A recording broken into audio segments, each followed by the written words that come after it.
घर में लड्डू गोपाल है तो 5 काम भूलकर भी मत करना। हिंदू धर्म शास्त्रों में लगभग सभी घरों में लड्डू गोपाल विराजित किए जाते हैं। शास्त्रों में लड्डू गोपाल को घर में स्थापित करने के कुछ नियमों का जिक्र किया गया है। बता दें कि लड्डू गोपाल भगवान श्री कृष्ण का बाल रूप ही है। इन्हें घर में स्थापित करने के साथ साथ कुछ जरूरी बातों का खास ध्यान रखना बेहद जरूरी है। घर में लड्डू गोपाल का ध्यान परिवार के एक सदस्य की तरह रखा जाता है। घर के मंदिर में स्थापित करना ही काफी नहीं होता, बल्कि उन्हें परिवार में एक सदस्य की तरह रखा जाता है। लड्डू गोपाल की विशेष कृपा पाने के लिए ज्योतिष शास्त्र में बताए गए कुछ नियमों का पालन करना बहुत जरूरी है। अगर आपने भी घर में लड्डू गोपाल स्थापित किए हुए हैं, तो उन्हें नियमित रूप से स्नान कराना चाहिए। ऐसी मान्यता है कि उन्हें शंख से स्नान कराना उचित रहता है। हिंदू शास्त्रों के अनुसार लड्डू गोपाल को शंख में दूध, दही, गंगाजल और घी डालकर स्नान कराना चाहिए। इसके साथ ही स्नान करवाते समय इस बात का ध्यान रखें कि इस पानी को तुलसी के पौधे में विसर्जित कर देना चाहिए। इसके बाद उन्हें एक बच्चे की तरह तैयार किया जाता है। नियमित रूप से उनके वस्त्र बदले जाते हैं। चंदन का टीका लगाया जाता है।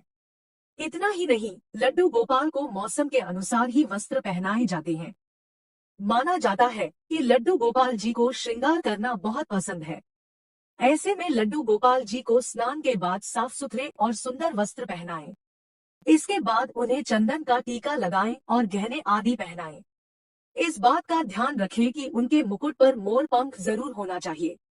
लड्डू गोपाल को स्नान कराने के बाद एक बच्चे की तरह तैयार करें। रोजाना उनके वस्त्र बदलें। उन्हें चंदन का टीका लगाएं। मौसम के अनुसार ही उन्हें भी वस्त्र पहनाने चाहिए।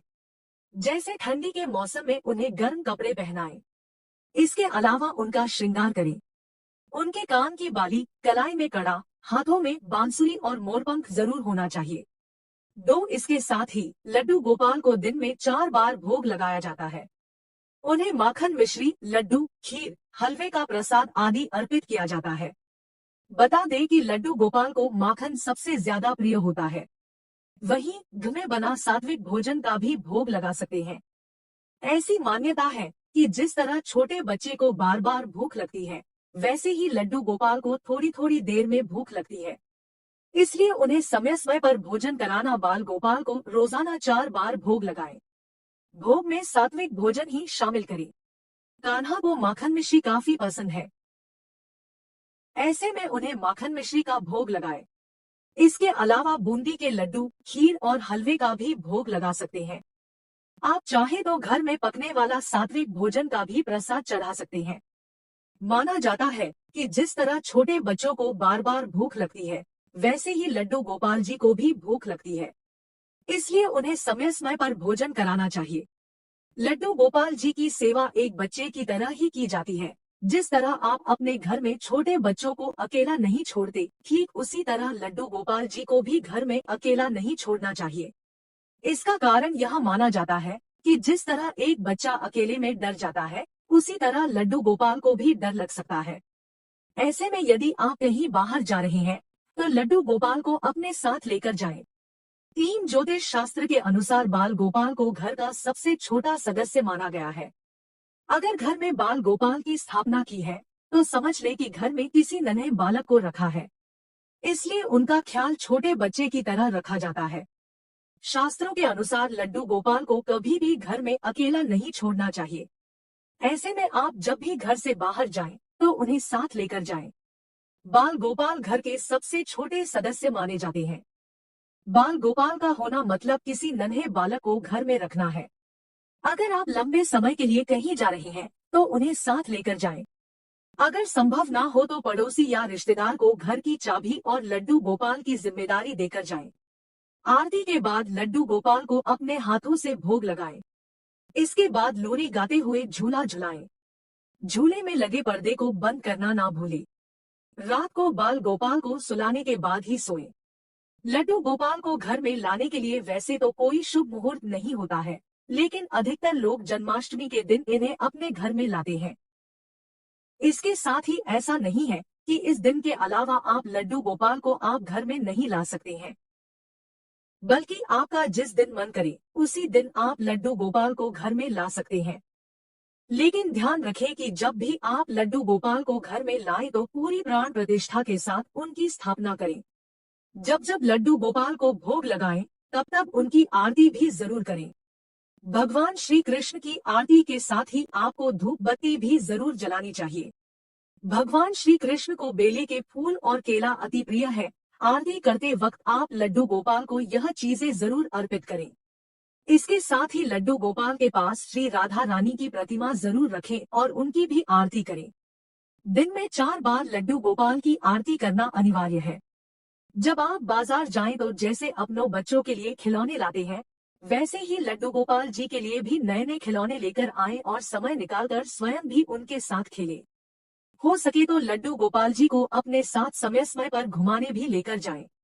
4 लड्डू गोपाल को जब भी भोग लगाएं, तभी उनकी आरती की जाती है। दिन में 3 बार लड्डू गोपाल की आरती करना अनिवार्य माना गया है। इसके साथ ही घर में जो भी सात्विक खाना बनता है, उनका सबसे पहले भोग लड्डू गोपाल को ही लगाएं। हमेशा एक पानी का गिलास इनके पास रखें। साथ ही कान्हा के खाने में तुलसी का पत्ता जरूर रखें। घर में कोई भी खाने की चीज आए तो सबसे पहले लड्डू गोपाल को ही भोग लगाएं। इसका कारण यह है कि लड्डू गोपाल आपके घर के सदस्य होते हैं। साथ ही यह भी ध्यान रखें कि उस चीज में प्याज लहसुन आदि नहीं हो। इसके पश्चात रात के समय कान्हा को सुलाएं और सुबह फिर से वही प्रक्रिया करें। लड्डू गोपाल को कभी भी जूठे हाथों से नहीं छुए और न ही किसी को छूने दें। कारण यह है कि ऐसा करना अच्छा नहीं माना जाता है। ध्यान रहे कि पूजा के बाद माफी जरूर मांगे, क्योंकि यदि कोई गलती हो भी गई होगी तो कान्हा उसे माफ कर दे। अगर आप लड्डू गोपाल की मूर्तियां घर के मंदिर में रखती हैं, तो एक मूर्ति रखना सबसे अच्छा विकल्प है। दरअसल हम एक मूर्ति के सेवा पूरे नियमों से कर सकते हैं और उन्हें भोग में भी उनकी पसंद की सामग्री चढ़ा सकते हैं। अगर हम लड्डू गोपाल को कृष्ण के बाल रूप में पूजते हैं, तो एक मूर्ति ही रखनी चाहिए और उनका नियमित श्रृंगार करना चाहिए। इससे घर की सुख समृद्धि बनी रहती है। यदि ज्योतिष की माने तो आपको एक ही भगवान की एक मूर्ति ही घर के मंदिर में रखनी चाहिए। लेकिन यदि आप एक से ज्यादा लड्डू गोपाल की मूर्तियां रख रही हैं, तो आपको ध्यान में रखना है कि दोनों की पूजा अलग रूपों में करनी चाहिए। इसका मतलब यह है कि एक मूर्ति की पूजा बाल कृष्ण और दूसरी मूर्ति की पूजा बाल बलराम के रूप में करें। इससे आपको पूजा का पूर्ण फल मिलता है और घर में समृद्धि बनी रहती है। लड्डू गोपाल की मूर्ति आपको बहुत ज्यादा बड़ी नहीं रखनी चाहिए। आप अपने अंगूठे के आकार की या 3 इंच तक की मूर्ति रखें तो ज्यादा शुभ है। इससे बड़ी किसी भी मूर्ति की पूजा या स्थापना घर के मंदिर में न करें। इससे बड़ी मूर्तियों की पूजा मंदिर में पुजारी के द्वारा ही करने की सलाह दी जाती है। 5 ज्योतिष शास्त्र के अनुसार आरती के बाद लड्डू गोपाल को अपने हाथों से भोग लगाएं और लोरी गाते हुए झूला झुलाएं। इस समय झूले में लगे पर्दे को बंद करना बिल्कुल न भूलें। इसके साथ ही रात को बाल गोपाल को सुलाने के बाद ही सोएं। इससे भगवान प्रसन्न होते हैं और घर पर उनकी कृपा बनी रहती है। यदि आप किसी भी महीने की एकादशी तिथि के दिन लड्डू गोपाल की नई मूर्ति घर में लाती है, तो ये आपके लिए बहुत शुभ होता है। एकादशी का दिन भगवान विष्णु को समर्पित होता है और यदि आप इस दिन लड्डू गोपाल को घर में लाती है और इनकी पूजा करती है, तो विष्णु पूजन का पूर्ण फल मिलता है। इस दिन लड्डू गोपाल को घर लाने से सौभाग्य और समृद्धि की प्राप्ति होती है। हिंदू कैलेंडर के अनुसार पूर्णिमा की तिथि को बहुत शुभ माना जाता है। इस दिन कई लोग व्रत उपवास करते हैं और सत्यनारायण की कथा का पाठ करते हैं। यदि आप इस तिथि में घर में लड्डू गोपाल को स्थापित करके इनकी पूजा करती हैं, तो आपकी समस्त मनोकामनाओं की पूर्ति हो सकती है। इस दिन लड्डू गोपाल को घर लाना आपके जीवन के लिए खुशी और आनंद लेकर आता है। सावन का महीना हिंदू कैलेंडर में 5वां महीना होता है। इस पूरे महीने में भगवान शिव की पूजा होती है और संसार की देखरेख का जिम्मा शिव जी के हाथों में ही होता है।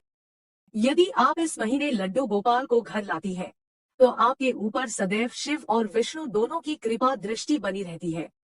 6 घर में लड्डू गोपाल को रखने के बहुत से फायदे हैं। लड्डू गोपाल आपके घर, परिवार, व्यापार आदि को सफल बनाए रखने में मदद करते हैं।